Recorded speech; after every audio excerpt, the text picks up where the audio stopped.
இந்த விபத்தில் சிக்கி இருக்கக்கூடிய விமானத்தில் ஒருபுறம் 242 பேர் பயணித்தார்கள் என்று ஒரு தகவல் வெளியாக இருக்கிறது. இன்னொருபுறம் 232 பேர் பயணிச்சாங்க அப்படின்னு சொல்றாங்க. சரியாக எத்தனை பேர் பயணித்தார்கள் அது தொடர்பான விவரம் என்ன? அது மட்டுமல்லாது இந்த விமானத்திலிருந்து மீட்கப்பட்டிருக்கக்கூடிய, அதாவது உயிரோடு மீட்கப்பட்டிருக்கக்கூடியவர்கள் தொடர்ந்து ஆம்புலன்ஸ் மூலமாக மருத்துவமனைக்கு எடுத்துச் செல்லப்பட்டு அனுமதிக்கப்பட்டிருக்கிறார்கள் என்றொரு தகவலும் கிடைத்திருக்கிறது. அவர்கள் பத்திரமாக உயிரோடு உயிர் பிழைத்து வர வேண்டும் என்பதுதான் அனைவருடைய வேண்டுதலாகவும் எதிர்பார்ப்பாகவும் இருக்கிறது.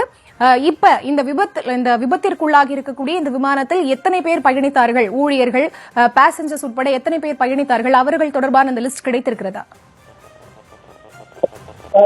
இந்த விபத்துக்குள்ளான விமானத்தினுடைய தற்போதைய தகவல்கள், மேலும் சில தகவல்கள் நமக்கு வெளியாகியிருக்கின்றன.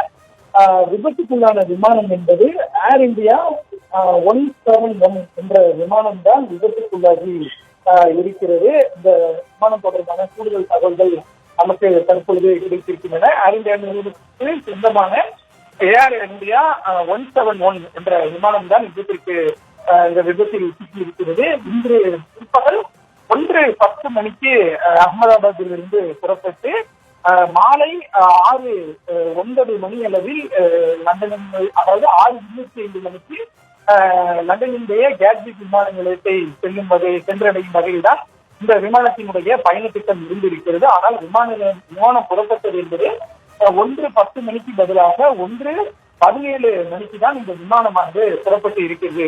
அதாவது திட்டமிட்டதை விட 7 நிமிடங்கள் தாமதமாக புறப்பட்டிருந்தாலும் கூட 6:25க்கு கேட்விக் சென்றடைய வேண்டிய விமானம் முன்கூட்டியே 6:09 மணிக்கு சென்றடையும் வகையில் தான் இந்த திட்டமானது இருந்திருக்கிறது.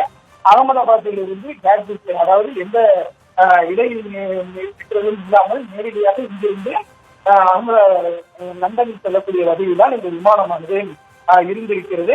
அந்த விமானம் தான் தற்பொழுது விபத்துக்கு உள்ளாகி இருக்கிறது. விபத்துக்குள்ளானது ஏர் இந்தியா நிறுவனத்திற்கு சொந்தமான AI-171, அதாவது ஒவ்வொரு விமானத்திற்கும் எண்கள் வழங்கப்பட்டிருக்கும். அதாவது அது எந்த வழியாக பயணிக்கிறது, அதாவது அந்த விமானம் செல்லக்கூடிய அந்த வழித்தடத்தை பொறுத்து அந்தந்த விமானங்களுக்கான அந்த எண்கள் இருக்கும். அதாவது சிங்கப்பூர் ஏர்லைன்ஸ் என்றால் SG என்று குறிப்பிடப்பட்டிருக்கும், ஏ என்றால் ஏர் இந்தியா என்றால் ஏ என்று குறிப்பிடப்பட்டிருக்கும். இது போன்ற அந்த விமானத்தினுடைய, அந்த விமான நிறுவனத்தினுடைய எழுத்துக்களை கொண்டு அந்த விமானத்திற்கு பெயர் வழங்கப்பட்டு அது எந்த வழித்தடத்தில் பயணிக்கிறது என்பதை பொறுத்து அதற்கு எண்கள் வழங்கப்பட்டிருக்கும். அந்த வகையில் ஏர் இந்தியா நிறுவனமான AI-171 அகமதாபாத்தில் இருந்து கேட்விக் சென்ற புறப்பட்ட இந்த விமானம் தான் தற்பொழுது விபத்துக்குள்ளாகி இருக்கிறது. இருப்பினும் அதில் பயணம் செய்த பயணிகளினுடைய எண்ணிக்கை குறித்து தற்பொழுது வரை உறுதிப்படுத்தப்படாத தகவல்